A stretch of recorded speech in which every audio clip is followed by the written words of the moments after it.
Now, not all reactions are at equilibrium, so we can talk about kind of what's going to happen. So when a reaction is not yet at equilibrium, the direction the reaction is going to proceed towards equilibrium, that's going to depend on the current concentrations relative to the equilibrium constant.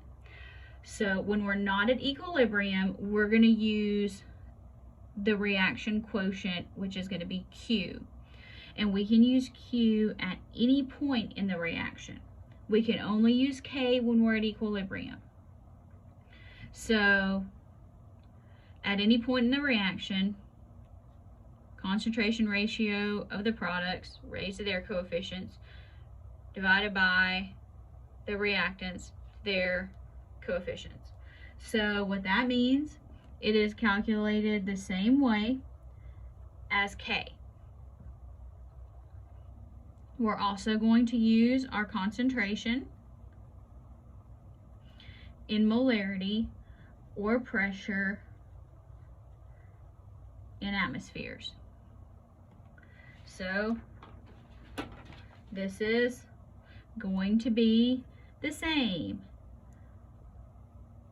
C to the C, D to the D, over A to the A, B to the B.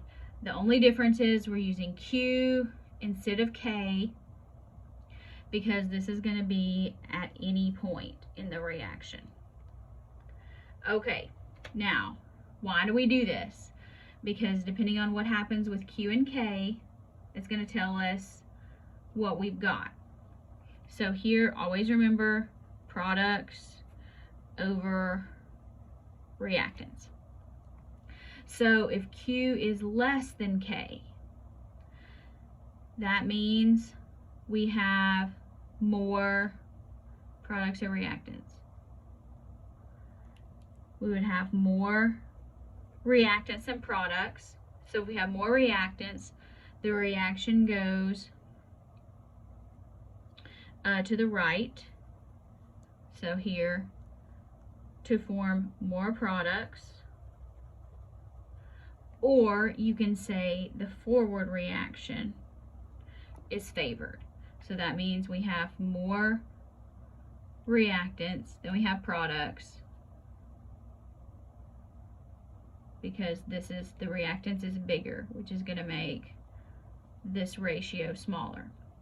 When they are equal to each other, we are at equilibrium. That makes things easy. Now,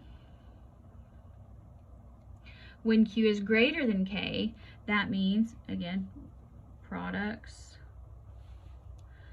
over reactants. That means we're going to have relatively more products than reactants. If we have more products, it's going to go back to the left in order to form more reactants, or that's going to mean the reverse reaction is favored. So if you like this graphically, here it's talking about our concentration ratios. So here, when we have lots more products, we want to go back to equilibrium. Here, when we have more reactants than products, we want to go towards equilibrium. So here we have an equation. We're given a K. Here are our current conditions, pressures. Is it at equilibrium? If it's not, which direction is it going to go? So the first thing we need to do is we need to write our expression, only instead of K, we're going to say Q. So ICL squared INCL. Next thing, plug and chug. So match them up. ICL 0.355, don't forget the exponent, 0.114, 0.102. Okay, 0.355 squared divided by 0.114 divided by 0.102. So Q equals 10.8. So now let's see here. Here's K.